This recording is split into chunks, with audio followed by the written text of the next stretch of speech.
In the last video, we used this equation to solve for a percent. To find percent, we take the part, divide by the base, and multiply by 100.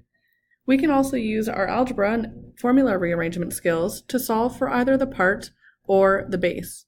As long as we know two of the three values in this equation, we can always solve for the third. Let's look at rearranging this equation. I'll start with the equation again. Percent equals the part divided by the base. That would give us a decimal value, and then we multiply by 100% to get to the percent form. The first thing we'll do to rearrange this equation to isolate either the part or the base is to move this piece, the multiply by 100%, to the other side of the equation. To do so, we have to do the opposite operation. So that means we'll take the percent, and instead of multiplying by 100, we will divide by 100. Equals the part divided by the base. Essentially, this means we're working with the percent in decimal form. Once we take the percent and divide by 100, we're in decimal form. Equals the part divided by the base.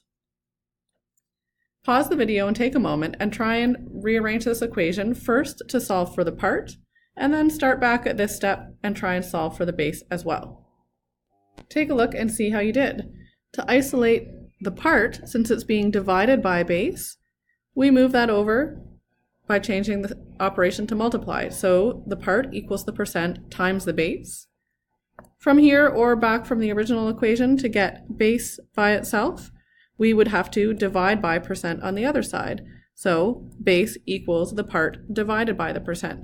In both of these, because of this first step where we moved the multiply by 100 and turned it into a divide by 100 for the percent, we know that in these equations our percent must be in decimal form. So in the next examples, we'll start with these rearranged equations and solve for either the part or the base. A key step in these examples will to be identify whether we're given the information about the part or the base and what we're solving for. The percent portion is easy to pick out. Here we're going to tip 15% on a bill at a restaurant. The important thing is to remember to convert that to a decimal first. 15% to a decimal, we divide by 100, is 0.15. Reading through the question, the bill amount is $32.90, and we want to know how much the tip is going to be. If you think through this problem, the bill amount is the base or the total, and the tip is a part of that. So we want to solve for the part.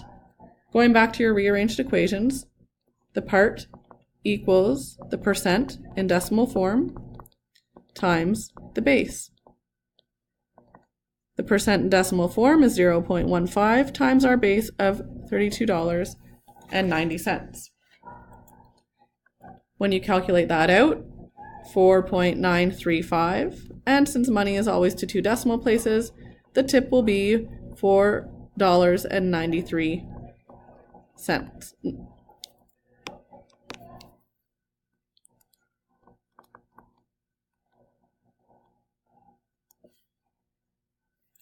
Let's do another problem. Here, we're told that the preparation and foundation work on building a house is expected to take about 5% of the total build time for the house. The crew took 21 days to complete this work, so to complete the preparation and foundation work, and we want to use that value to predict how long the entire construction will take. Again, the percent value is easy to pick out, 5%. We need that as a decimal. Dividing by 100 gives us 0.05.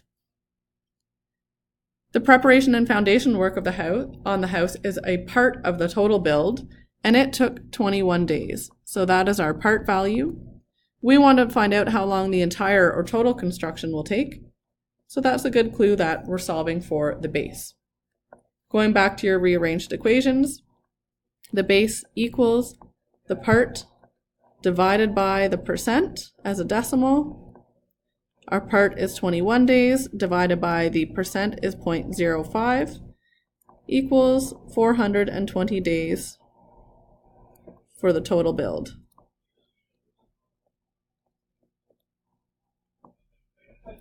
Pause the video for a moment and think about a way you could check to make sure this answer makes sense.